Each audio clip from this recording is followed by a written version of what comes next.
एक मुलाकात ऐसी शख्सियतों के साथ जिन्होंने दिया है अपने जीवन को एक नया मुकाम। रूबरू कराएंगे ऐसी कुछ हस्तियों के साथ एक खास शख्सियत के साथ मुलाकात जयदेव पटेल के साथ नंबर 1 इंडिया न्यूज पर। नमस्कार व्यूअर्स, मैं जयदेव पटेल और आप देख रहे हैं नंबर 1 इंडिया न्यूज। आपका एक बार फिर स्वागत है एक खास शख्सियत के साथ मुलाकात प्रोग्राम में। आज हमारे साथ खास मेहमान हिमाचल प्रदेश सरकार के शहरी विकास मंत्री सुरेश भारद्वाज। सुरेश भारद्वाज जी, आपका बहुत बहुत स्वागत है आज हमारे प्रोग्राम में। बहुत धन्यवाद आपका। सुरेश भारद्वाज जी, आपसे मेरा पहला सवाल है कि कल चुनाव की तारीखों का ऐलान हो गया है, आप लोग कॉन्फिडेंट है इस बार, और ये जो चुनाव का शेड्यूल आया है उससे आप संतुष्ट हैं? चुनाव का शेड्यूल जो है वो इलेक्शन कमीशन ने घोषित कर दिया है। हिमाचल प्रदेश में 8 दिसंबर को रिजल्ट आएगा और 12 नवंबर को पोलिंग होगी। पिछली बार 9 नवंबर को हुई थी, इसलिए जो है चुनाव शेड्यूल जो है वो बिल्कुल ठीक है। और क्योंकि हिमाचल प्रदेश की भौगोलिक परिस्थितियों के अनुसार मौसम को ध्यान में रखते हुए ये चुनाव शेड्यूल जो इलेक्शन कमीशन ने जारी किया है बहुत परफेक्ट है। चुनाव तैयारियों की दृष्टि से भारतीय जनता पार्टी तो हमेशा तैयार रहती है। हमारा लगातार जो है संगठन काम करता रहता है, क्योंकि कार्यकर्ताओं के आधार पर चलने वाली ये पार्टी है और सरकार ने काम किए हैं यहाँ पर, चाहे वो सामाजिक सरोकार के हों अथवा विकास के काम हों, और फिर केंद्रीय सरकार की मदद से यहाँ पर बहुत सारे बड़े बड़े यूनिट्स जो है स्थापित हुए हैं और सभी समस्याओं का समाधान करने की दिशा में भारतीय जनता पार्टी ने बहुत अच्छा बेहतरीन काम किया है। और पहले की जो सरकारें हैं उनके मुकाबले पर हिमाचल प्रदेश की रिवायतें भी बदली हैं, जिसके आधार पर हम निश्चित रूप से कह सकते हैं कि इस बार हिमाचल प्रदेश में जो 5 साल बाद सरकार बदलने का रिवाज है वो इस बार बदलेगा और भारतीय जनता पार्टी पुनः हिमाचल प्रदेश में सरकार बनाएगी। जी सुरेश भारद्वाज जी, मेरा अगला सवाल यही था आपसे कि हिमाचल प्रदेश की परंपरा हर बार सरकार बदलती है, तो इस बार आप इतना कॉन्फिडेंट क्यों हैं कि बीजेपी ये सरकार रिपीट करेगी? देखिए, इसका मुख्य कारण तो ये है कि हिमाचल प्रदेश एक पहाड़ी प्रदेश है और संसाधनों की यहाँ पर कमी है। केंद्र में नरेंद्र मोदी की सरकार है, नरेंद्र मोदी जी का इमोशनल कनेक्ट हिमाचल प्रदेश के साथ है, इसलिए हिमाचल प्रदेश में जो ये डबल इंजन की सरकार है, केंद्र में ये भारतीय जनता पार्टी, प्रदेश में भारतीय जनता पार्टी, इसलिए हिमाचल प्रदेश के विकास के लिए बहुत आवश्यक है। 70 लाख की आबादी वाले हिमाचल प्रदेश में एम्स का मिल जाना और रिकॉर्ड टाइम में उसका बन करके लोगों को समर्पित हो जाना, ये एक बहुत बड़ी जो है वो बात है। गुजरात में एक बर्थ पार्क दिया गया, हिंदुस्तान में 3 ही दिए गए और दूसरा बर्थ पार्क हिमाचल प्रदेश को मिला, जिसमें हमें जो है रोजगार के बड़े पैमाने पर संसाधन जो है उपलब्ध होंगे और जो रसायन हमारी फार्मास्यूटिकल इंडस्ट्री को रिक्वायर्ड है वो हिमाचल प्रदेश में बनेंगे। ये हिमाचल प्रदेश के लिए बहुत बड़ी सौगात है। इससे पूर्व मेडिकल डिवाइस पार्क जो दिया है उसमें भी रोजगार के अवसर बढ़ेंगे। इसी पूर्व में अटल बिहारी वाजपेयी जी की सरकार ने 2003 में इंडस्ट्रियल पैकेज दिया था, जिसके कारण ब्रह्मपुत्र, बरोटीवाला, लहरपुर जैसे जो है वो इंडस्ट्रियल जो हमारे सेक्टर्स हैं उनमें विकास हुआ था, इंडस्ट्री बढ़ी थी, रोजगार के अवसर बढ़े थे। उसी प्रकार इस बार जो है वो बहुत बड़े बड़े जो इंडस्ट्रीज की हिमाचल प्रदेश में लग रही है, उससे हिमाचल प्रदेश की जो प्रॉस्पेरिटी है, रोजगार के अवसर हैं वो बढ़ेंगे। और फिर सामाजिक सरोकार के अनेक योजनाएं वो हिमाचल प्रदेश ने में जो की है। कांग्रेस के लोग 80 साल से ऊपर की उम्र को वाले व्यक्ति को पेंशन देते थे। भारतीय जनता पार्टी की सरकार ने पहले दिन ही, जिस दिन सरकार बनी, ये उम्र घटाकर 70 साल कर दी और उसके बाद इसे 60 साल कर दिया। अब 60 साल से ऊपर की उम्र वाले जो लोग हैं जिन्हें और कोई पेंशन नहीं मिलती, इनको पेंशन मिल रही है जी। हमने जो है वो उज्ज्वला योजना प्रधानमंत्री नरेंद्र मोदी जी ने फ्री गैस के सिलेंडर और चूल्हे दिए। हिमाचल प्रदेश में जिन लोगों को उसमें कवरेज नहीं थी उनके लिए गृहिणी सुविधा योजना बनाई, और अब हिमाचल प्रदेश पहला राज्य है जो धुआं मुक्त राज्य है। स्वास्थ्य के क्षेत्र में केंद्र ने आयुष्मान भारत बनाया, हिमाचल प्रदेश ने उसको और आगे बढ़ाते हुए जो लोग कवर नहीं होते थे आयुष्मान में उनके लिए केयर योजना बनाई, जिसमें हर एक व्यक्ति को 5 लाख का इंश्योरेंस हो जाता है और उनका इलाज फ्री में होता है। मैं अभी IGMC जो हमारा मेडिकल कॉलेज है हिमाचल प्रदेश का प्रीमियर मेडिकल इंस्टीट्यूशन है, वहाँ बहुत लोगों से मरीजों से मिलकर के जो हमसे पूछ कर के आए कि आपका कार्ड बना है, नहीं कार्ड बना है, तो CTBS जैसे जो है वो बाईपास सर्जरी होनी है या कोई और है, उन चीजों के लिए जो है वो फ्री में उनका इलाज हो जाता है। हिमाचल प्रदेश हॉस्पिटल में भी, PGI चंडीगढ़ में भी और एम्स दिल्ली में भी। तो अनेकों ऐसी योजनाएं हैं, मैं एक दो गिन रहा हूँ, लेकिन ये योजनाएं और साथ में हिमाचल प्रदेश में विकास का काम हुआ है। और कोविड के काल में जिस प्रकार से प्रबंधन हुआ है कोविड का, उन सब चीजों को ध्यान में रखते हुए हिमाचल प्रदेश में इस बार आम जनता का मन जो है वो सरकार बनाने का है। इसके अतिरिक्त अनेकों ऐसी योजना चीजें हैं।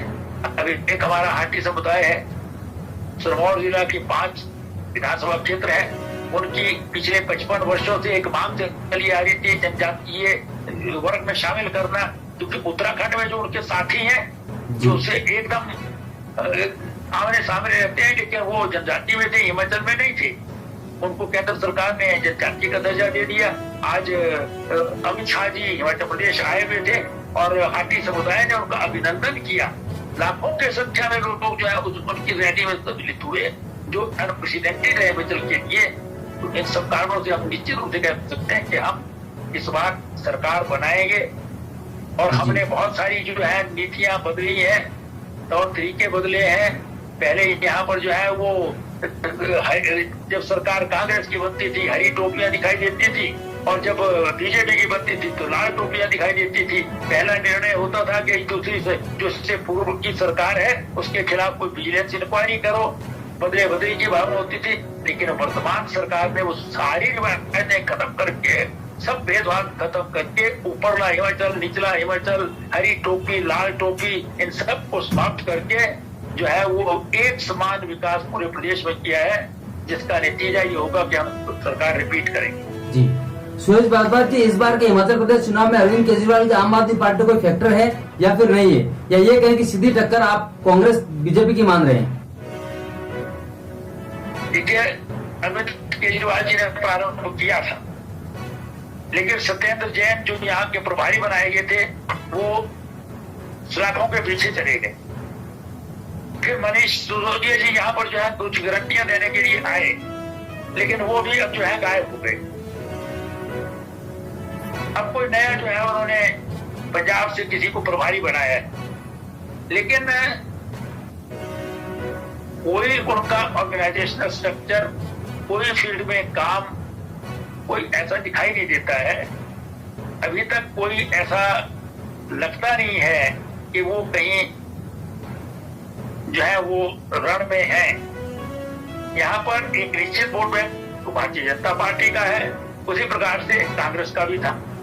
बहुत सारा न्यूट्रल वोट है जो इधर से उधर हो जाता है, इसलिए सरकारें बदल सकती हैं।